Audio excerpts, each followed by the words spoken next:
It's been a while since I've come before you on video. And since last talking to you, since last seeing you, talking to you last rather, I have taken a long look at life. Things that's happening to folk that we know, family, friends, co-workers, even in our church.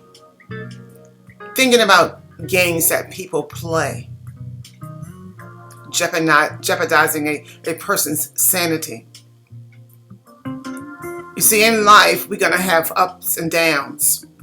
Some days are going to be good days, and there will be sunshiny days, dark days. Life is like a roller coaster. Yes, we're up and we're down. But it all boils down to our faith. Are we grounded in our faith? Nowadays, when you turn the television on, ET and other stations like that, marriages are dissolving. People are changing partners like the weather, even in the church. Good preaching in the church, telling grown folk really how to act. And not just grown folk, but Christians. Christians are bad-mouthing other folk, playing with folks' livelihood, the games that people play. There are people out there that are committing suicide because of lack of esteem. Because they went to a family member and they confided something within that family member. And next thing you know, the whole family knew what was happening, knew their business. They confided to someone in church, thinking like, okay, I'm in church. I know if I talk to brother this person, or brother this person, sister, that is going to stay right there. Even in church, games that people play. The sad thing is that there is no remorse. Some folk don't feel conviction. Some don't even have fear of God. And so what folks are doing is that they are committing sin. They are practicing sin. And then they're saying, well, Lord, you know what? I know you will forgive me because you forgive of all sins. That's true. But have you thought about long suffering? One of the main reasons I come before you today is that I am hurting for a lot of my brothers and sisters who are really dealing with something, with unfaithfulness in their marriages. I want to share testimony with you, not to give you a tell-all type session, because I feel that God wants to use my testimony to help someone be delivered. God wants to use my testimony to save a life. God wants to use my testimony so that a person can feel good about themselves, so that they can see the greatness that God has for them. I went before my church months ago. After waking up on a Sunday morning, while putting my makeup on, I was looking into the mirror. God whispered something into my ears that He wanted me to do. He wanted me to say in church. And so here I am. I told God, the creation, telling the Creator that I can't do that. First of all, dear God, you know, I'm private. I don't want folk all up in my business. And so I get to church, sat down, and begin to get into the worship and praise. And so it seemed like God would not leave me alone, because I kept being nudged, and to the point where I was uncomfortable. And I knew what I needed to do. And so during the meet and greet, I went to my pastor and I said, Pastor, listen, I need to do something, and I need for you to trust me on this. And I said, I need to say something before the church. And so Pastor gave me that opportunity. And so little did I know that my brother and sister clergy would give me a gift. I had just retired after 30 years of federal service with the federal government. And so when the announcement for the gift came, Pastor said, Evangelist, whatever it is that you want to say, you can say it during that time. So I grabbed hold to a friend of mine's, Evangelist Banks. I grabbed her hands and she went up to the pulpit area along with me. And so as I stood there looking out, I looked to the left, I looked to the right. I looked at folk. It was just like they were trying to figure out why I was looking the way that I was looking. And it seems like I was shutting down. And then I thanked my brother and clergy sisters and brothers for the gift. I can't remember much what I said to them, but I do remember saying to them, I said, y'all, please pray for my marriage. And so I began to talk about the things that was happening in my marriage. I talked about a relationship that my husband has with a woman that he used to date. She lives out of the area, but the relationship has caused a huge cloud over our marriage. He's told me several times, Deborah, she is a best friend. But you see, best friends don't react to a save the date like this. When she got to save the date, she told my husband, don't you ever send another picture with that woman's face on it. Now, this best friend had never met me or talked to me. But that was the reaction of a best friend? I don't think so. That was the reaction of someone that still has emotional attachments. Someone that don't want to let go. And then the line was crossed when my husband shared with me that even though she told him that she still loved him, that he don't love her. Something is wrong with that picture. And so my reaction is that my mother didn't raise a fool.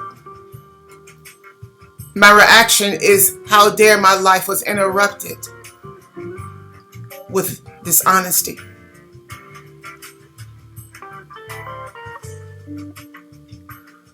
You cannot have a relationship with a best friend that still loves you, not as a best friend, but as a lover. A best friend that's still thinking about those intimate days and nights, the whining and dining. You cannot have a relationship with someone like that. This best friend called my husband up last month here at the house on his cell phone. And so when I thought that was the best friend, I grabbed the phone and called the number back. And the best friend answered the phone and she thought it was my husband. Hey, how you doing? And I said to the best friend, why are you calling and disrespecting my marriage, and my house. And then what I did was, it was some things I shared with the best friend that she did not have a clue about her best friend. And so the phone clicked. I found myself taking the cell phone into the bathroom, calling the number back. And I said to the best friend, and I did it in tag, and I thank God for that. Because had I been back maybe during my project days, I've never cussed, but the message would have been clear. So I called the best friend back and left a message on the voicemail. I said, now, if you are woman enough to call my home, be woman enough to call so that we can continue this conversation. And so when I came out of the bathroom, my husband wanted his telephone back. I wouldn't give it back. And so I grabbed my car keys, didn't know where I was going, and I ended up going down to the far end of the neighborhood where they're building the newer homes. I parked my car, and I said, Lord, you know all about it. And then what I did was, I listened to the message that this best friend had left. And the message was telling my husband that she would be in town. And ask him whether or not the Broadway Club was still there so that they could go out and dance and have a good time. That's the message that I listened to. So after listening to the message, I called one more time. And I said to the best friend, I said, first of all, this is the message I left on the voicemail. First of all, let me apologize to you for feeling about you the way that I feel about you. It is not Christian-like. I'm a minister of the gospel, and I'm a Christian, and I'm not proud of it. I said, but it's one of the things that I asked God to help me with. And so what I did, I filled in the blanks of things that she did not know about.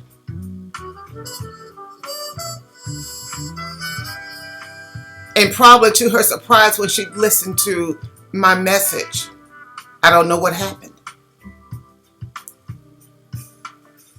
But I felt that that was the last piece of thing that I needed to get out. After going through mess for 7 years. The games that people play. There are people out there that's committing suicide. And I think that's why I felt the urgency to come before you. I don't want any comments after this video. I'm just soliciting prayers for other folk that's going through it. Other folk that's trying to hang on to what they feel that is a good marriage. But if your significant other is not willing to meet you halfway,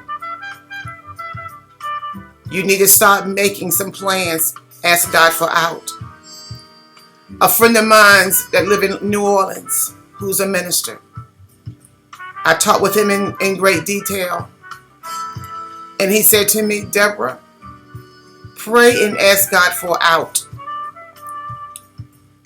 He said, I don't mean to ask God for out of your marriage, but pray and ask God for out, and He will come to your mind. Then you would know what to do. And so I pray and I ask God for out. And when I ask God for out, things begin to shift in my life. I got up, no longer licking my wounds on the sidelines. Blessings being blocked or forfeit because of me not going before my Father and actually leaving it right there so that He could take care of me. These days, my prayer is, Lord, protect my mind, my soul, and my heart. Lord, you know all about it. You know all about me. Miraculous things is happening in my life. But I couldn't see all those things. I couldn't see because of the forest of the trees. But when I asked for out, that dark cloud was lifted from my life. And I began to see what God has for me. I am a writer. I've been writing since the 8th grade. I started a book in 95, a life story. I had to put the book down simply because of losing my lost ones. Thoughts of losing my mother at 52 of cancer. Thoughts of losing my sister, my precious sister, at the age of 39 of breast cancer. My mother had a massive heart attack, correction. Then there was my late husband. Massive heart attack at 52. My father died the following year on the same day. And had I not been grounded in the Lord, I would have lost my mind. I thank God for reaching down and picking me up, telling me to dust myself off. Not run on to see what the end gonna be, but run on because then God already know what the end gonna be. And I want to say to my sisters out there, first of all, if you've dated someone and you were true in that relationship, and somehow God showed you some things, but like me, you want what you wanted. You wanted that man because of your heart being out there. I can relate to that. Things happen. You discovered that this is not the man that you thought he was. And so you too have been licking your wounds. And you have to come to a place where you might see this man and maybe remember some things. But yet you're in your mending. You're still being healed and God is mending your heart. So I'm encouraging you to stay before God and know that God has greater for your life. He has greater for your life. So get up off that floor. Stop checking the telephone to see whether or not he's called you or not. Dust yourself off. Fix your hair. And if you don't have much hair like me, go find you a nice wig, put on your makeup, and you run on anyhow. You praise God anyhow. Because while you're praising God through all of the mess, you've been delivered all the time. Then you prepare yourself for the what if. You might be living in an apartment and you say, Lord, I thought that with this man that we would get married, I would have a nice home. You prepare yourself for the what if. Go to the loan officer. Not just some loan officer, but check around for someone that's going to be true to you. Visit your loan officer. Get yourself pre-qualified. And whatever steps that loan officer tell you that need to be made, you prepare yourself and make those steps so that you can have your home. Look into that mirror and see the beauty of yourself and see the beauty of God. God created you for greatness. Stop making yourself sick by missing out on meals because you say that you can't eat. How do I know that? Because I went through that. You find yourself gaining weight. You find yourself sick.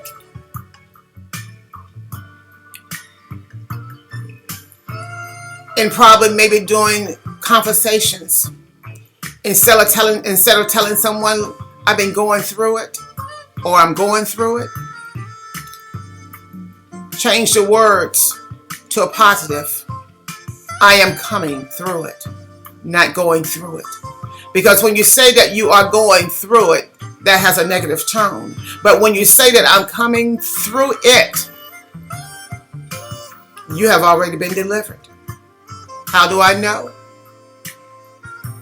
I found that out.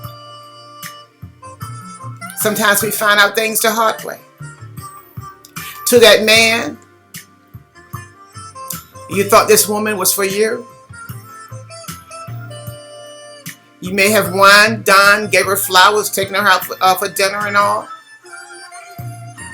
Things didn't work out. You do the same. You run on anyhow.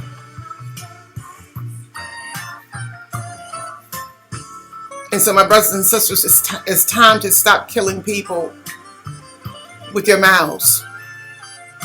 Stop trying to assassinate somebody's character to get back at that person. At the end of the day, how can you sleep? How can you stand before God when all the time you're plotting and you're planning how to overthrow someone, how to make you feel good about something like that? Some people are being driven to drink and drugs. Somebody's life depends on you doing the right thing.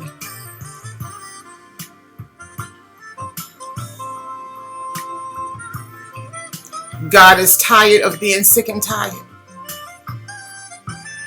And then we go to church and we waste a pastor's time with nonsense. Pastors have to call a commercial break to tell grown folk how to act in the house of God. Grown folk bringing their problems in a consecrated house of God. In a consecrated place, playing these games. In God's house. In God's house. No shame, no conviction. But you know what? There's something wrong with a brother and sister with no convictions, no remorse. The devil is a liar. When you say that you're coming to the altar to leave it there, are you leaving it there? Are you doing it for a peep show?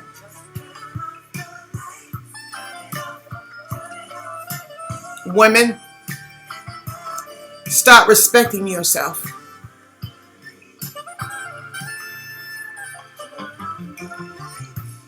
It's like when you go fishing and you take your rod and you throw something out there in hopes that you catch something.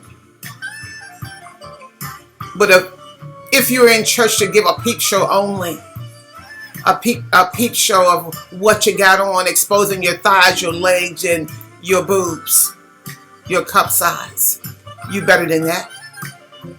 Because whatever you attract, guess what? You're not going to be respected. Because the first argument that you have, they're going to talk to you in a disrespecting way because they say, okay, this is how you was when I met you. And then you find yourself for a greater fall. Guys, it doesn't matter about your physique or how you buff up at the gym or anything like that. But if you are sending out, if you're in church to send out a message like, I'm the player, then you need to put yourself in check also.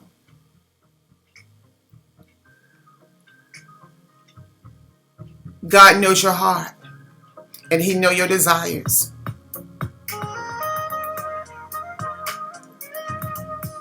hope that my testimony has helped free someone. And again, I don't want any comments on my Facebook at all. You go, girl. Da, da, da. This is my testimony. This is something that I'm doing that it was a private thing. But God canceled that out. And so I'm before you just to encourage you, encourage your heart that you are somebody. And that through it all, you have to give God a anyhow praise. Come from out of that spiritual cage. Stop moving along with that spiritual cage.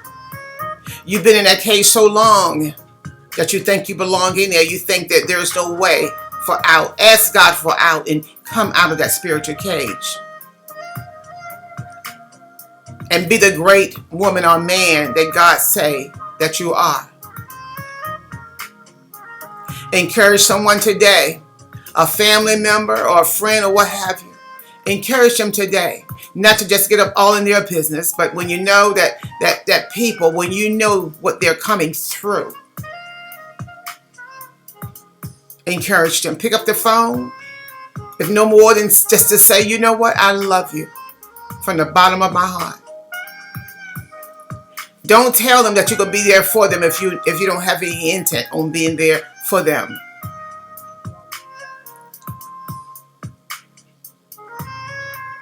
Love on your pastor today, especially if they are anointed men and women of God. Love on them today, because sometimes preachers take the hit for the evil that they have to expose. In actuality, preachers, Christians, we are messengers. Love on yourself. But most important, love God and trust God in everything. God bless you. And I love you.